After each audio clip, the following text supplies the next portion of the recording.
इस वक्त आप आराम से बैठकर इस वीडियो को देख रहे हैं, मगर मैं आपको कहूं, आज जिस जगह पर आप अभी बैठे हो वो जमीन आज से करोड़ों साल पहले 8,500 डिग्री के तापमान से उबल रही थी, या जिस जगह पर आप बैठे हैं वो जगह लाखों सालों तक बर्फ से ढकी हुई थी। ये दोनों बातें सच हैं। इस 15 मिनट की वीडियो के अंदर आप पृथ्वी के 450 करोड़ साल के सफर को देखने वाले हैं। जिस जगह आज हमारा सौरमंडल है, वहाँ विभिन्न प्रकार की गैस और धूल के बादल हुआ करते थे। वैज्ञानिकों के मुताबिक इन धूल के बादलों से दूर एक तारा हुआ करता था। वक्त के साथ साथ उस तारे की ऊर्जा कम होने लगी, जिसके कारण उसके अंदर एक विशाल विस्फोट हुआ। विस्फोट की वजह से अंतरिक्ष की ये धूल एक दूसरे से दबने लगी। इस दौरान बादलों में स्थित धूल के कण दबाव और गर्मी के कारण बड़े उल्कापिंड और पत्थरों में परिवर्तित हो चुके थे, और इसी दबाव की वजह से इन बादलों में स्थित रेडियो एक्टिव पदार्थ ने ग्रेविटी का निर्माण किया। इस ग्रेविटी के कारण बीच में हाइड्रोजन और हीलियम इकट्ठा होने लगे। बीच के इस भयंकर दबाव के कारण एक विशाल विस्फोट हुआ, और इसी विस्फोट के कारण हमारे सूरज का जन्म हुआ। अंतरिक्ष में फैले एस्ट्रॉयड यानी क्षुद्र ग्रहों में भारी वजन की वजह से सूरज के करीब आकर सूरज की परिक्रमा करने लगे। धीरे धीरे इन्हीं एस्ट्रॉयड में भारी टकराव हुआ, जिसके फलस्वरूप मरकरी, विनस, अर्थ और मार्स जैसे ग्रहों का निर्माण हुआ। वैज्ञानिकों के मुताबिक उस वक्त पृथ्वी और मार्स यानी मंगल ग्रह के बीच थिया नामक ग्रह सूरज की परिक्रमा किया करता था। पृथ्वी पर ग्रेविटी होने की वजह से सूरज की परिक्रमा करने वाले एस्ट्रॉयड अब पृथ्वी की परिक्रमा करने लगे, और धीरे धीरे करोड़ों सालों तक ये पृथ्वी पर गिरते रहे। और ऐसी घटना हमारे पड़ोसी ग्रह थिया पर भी हो रही थी, जिसके कारण थिया पृथ्वी के और करीब आने लगा और आकर पृथ्वी से टकराया। इस भयंकर टकराव की वजह से पृथ्वी के हिस्से कणों के रूप में अंतरिक्ष में फैल गए और एक रिंग्स की तरह पृथ्वी की परिक्रमा करने लगे। इन्हीं परिक्रमा करते हुए कणों में टकराव होने लगा, जिसके कारण हमारे चांद का निर्माण हुआ। उस वक्त पृथ्वी पर सिर्फ एक ही समुद्र हुआ करता था, और वो था 1900 डिग्री सेल्सियस की तापमान पर उबलते हुए लावे का।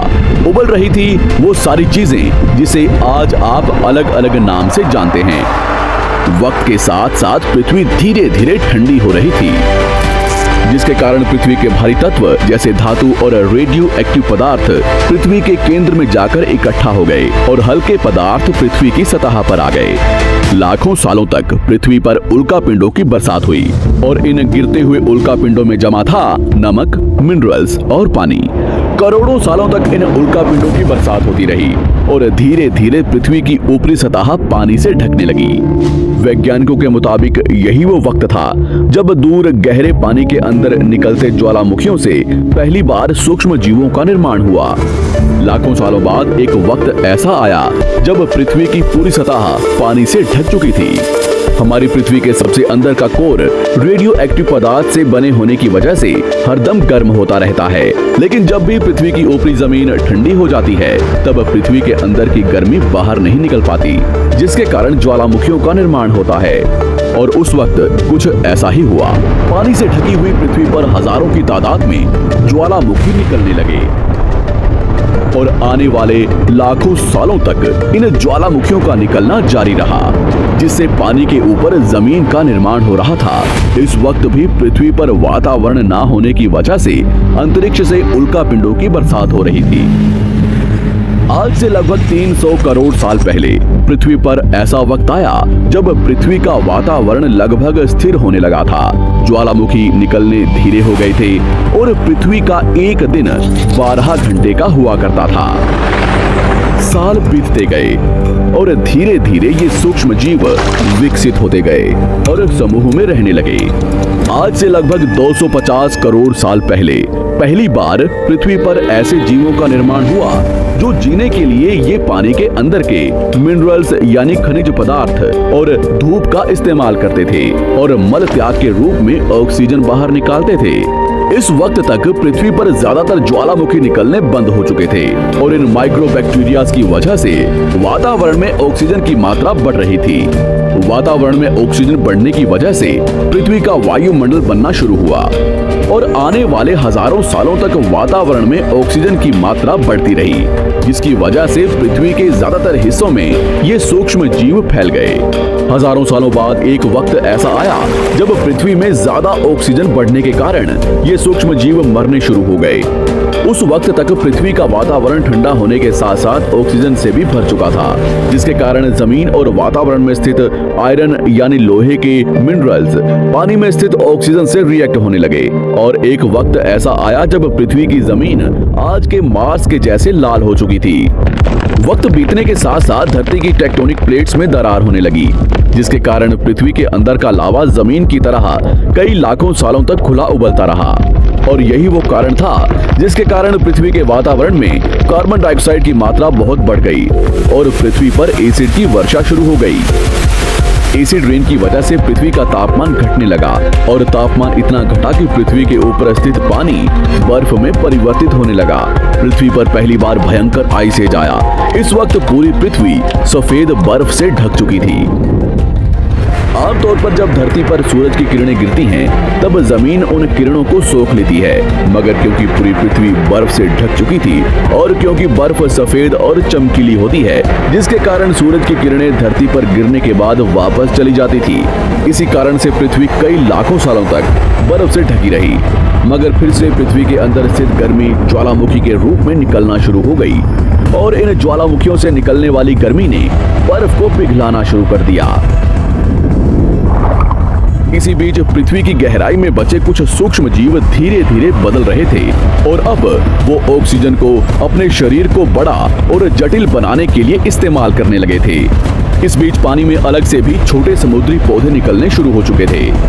बाहर जैसे जैसे ज्वालामुखी निकल रहे थे, वैसे वैसे वातावरण कार्बन डाइऑक्साइड की वजह से गर्म हो रहा था। वक्त के साथ साथ बर्फ तो पिघलने लगी, मगर धरती पर फिर से एसिड की वर्षा शुरू हो गई, जिसके कारण फिर पृथ्वी ठंडी होने लगी और फिर पृथ्वी की ज्यादातर सतह बर्फ से ढक गई। ऐसा बार बार कई हजारों सालों तक होता रहा और इसी कारण से अब समुद्री जीव धीरे धीरे वातावरण के हिसाब से विकसित हो रहे थे।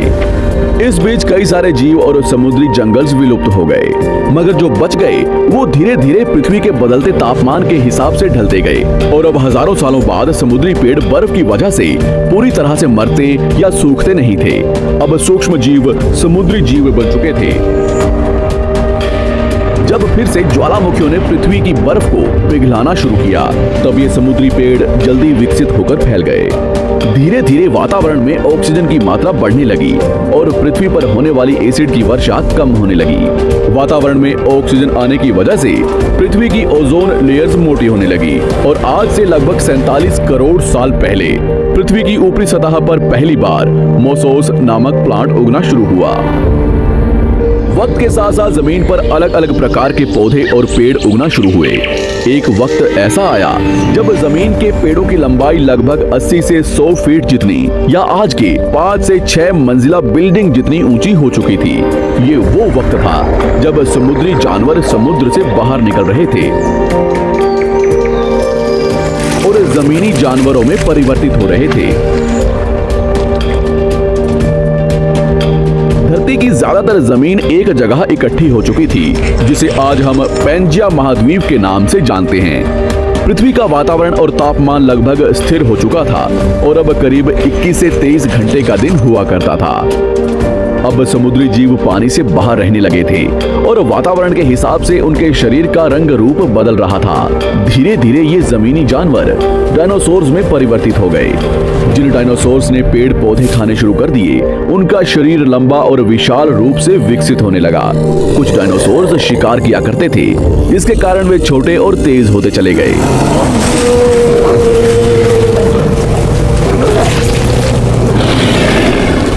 पृथ्वी की ऊपरी जमीन एक जगह इकट्ठी होने के कारण ज्यादातर जमीन रेगिस्तान और बंजर हो चुकी थी। ज्यादातर जंगल समुद्र के करीब हुआ करते थे, जिसमें डायनासोर्स रहा करते थे। आज से लगभग 20 करोड़ साल पहले पैंजिया महाद्वीप टूटना शुरू हो गया।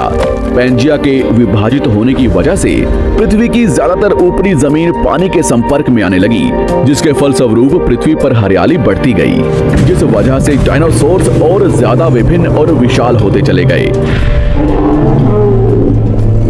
डायनासोर्स ने आने वाले लगभग 20 से 30 करोड़ सालों तक पृथ्वी पर राज किया। उस वक्त डायनासोर्स समुद्र से लेकर जमीन और आसमान तक पूरी पृथ्वी पर राज किया करते थे। इस दौरान अफ्रीका से टूटा भारत सीधे आकर आज के तिब्बत से टकराया और इस टकराव की वजह से हिमालय का निर्माण हुआ। आज से लगभग 6.5 करोड़ साल पहले पृथ्वी की तरफ आज के माउंट एवरेस्ट से भी बड़ा लगभग 4.5 लाख करोड़ किलो जितना वजनिया उल्कापिंड लगभग 80,000 किलोमीटर प्रति घंटे की स्पीड से पृथ्वी की तरफ आ रहा था। पृथ्वी की सतह को छूते ही उसमें भयंकर आग लगी और वो जलते हुए सीधा पृथ्वी से टकराया। इस टकराव से निकलने वाली ऊर्जा आज के 10 करोड़ परमाणु बम एक साथ फटने के बराबर थी। जहां ये उल्कापिंड गिरा, वहां के जानवर और पेड़ तुरंत भाप बनकर जल गए। गिरते ही पृथ्वी पर पूरी तरह धूल फैलने लगी। समुद्र में भयंकर बाढ़ आने लगी। भूकंप और आग ने पृथ्वी को जलाना शुरू कर दिया। कुछ ही घंटों में पूरी पृथ्वी के वातावरण में हानिकारक गैस और धूल की वजह से पृथ्वी नर्क हो चुकी थी।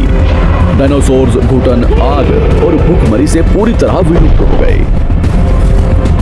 इस वक्त हमारे पूर्वज जमीन के अंदर रहा करते थे, जिसके कारण वो इस विशाल प्रलय से बच गए। पृथ्वी का वातावरण पूरी तरह से काला और अंधेरा हो चुका था, जिससे धूप भी जमीन तक नहीं पहुंच पा रही थी। पृथ्वी के पेड़ और ज्यादातर जानवर विलुप्त हो गए। वातावरण में धूल और हानिकारक गैस के कारण पृथ्वी पर फिर से एसिड की वर्षा शुरू हो गई और फिर पृथ्वी ठंडी होकर बर्फ से ढक गई। लेकिन इस बार पृथ्वी की बर्फ लाखों सालों तक नहीं जमी रही और 80 से 90 हजार साल बाद ये बर्फ पिघलनी शुरू हो गई। जैसे ही धरती पर वातावरण फिर से पहले जैसा होने लगा, वैसे ही ये छोटे जीव जमीन से बाहर आना शुरू हो गए। उस वक्त पृथ्वी की बर्फ पिघलनी शुरू ही हुई थी, जिसके कारण अफ्रीका में घने ठंडे जंगल हुआ करते थे और इसी बीच ये जमीनी जीव बंदरों में परिवर्तित हुए। मगर जैसे जैसे पृथ्वी गर्म होने लगी, वैसे वैसे अफ्रीका के ये जंगल सूखने लगे। जंगल की चीजें खाने वाले बंदरों को खाने की कमी होने लगी। खाने की तलाश में इन बंदरों ने अपने पैरों पर चलना शुरू कर दिया, जिससे उन्हें दूसरे जानवरों के शिकार करने में मदद मिलती थी। धीरे धीरे बंदर एप्स यानी वानर में परिवर्तित हुए। खाने की तलाश में ये एप्स पृथ्वी के दूसरे हिस्सों में फैलने लगे और धीरे धीरे उनके शरीर का रंग रूप वहां के मौसम के हिसाब से बदलता गया। वक्त के साथ साथ हम आदिवासी बने। हमने हथियारों से लेकर आग का आविष्कार किया। हम धीरे धीरे इंसान के रूप में विकसित हुए। हमने धर्म से लेकर परिवार, भाषा और संस्कृति का निर्माण किया और वक्त के साथ साथ हम विकसित होते चले गए और आज हम इस पृथ्वी की सबसे विकसित प्रजाति बन चुके हैं। पृथ्वी को आज के जैसे बनने में लगभग 450 करोड़ साल का वक्त लगा है और हमें एक छोटे जमीन में रहने वाले जानवर से इंसान बनने में कई लाखों सालों का। मगर हमने इन 100 सालों में जितना पृथ्वी को गंदा और तबाह किया है, उतना आज तक किसी भी प्रजाति ने नहीं किया होगा। हम फिर से धरती को गर्म कर रहे हैं और कार्बन डाइऑक्साइड की मात्रा बढ़ा रहे हैं। वैज्ञानिकों का मानना है कि पृथ्वी पर फिर से विशाल परिवर्तन होने वाला है। भविष्य में पृथ्वी कैसी होगी, जानेंगे हमारी अगली वीडियो में।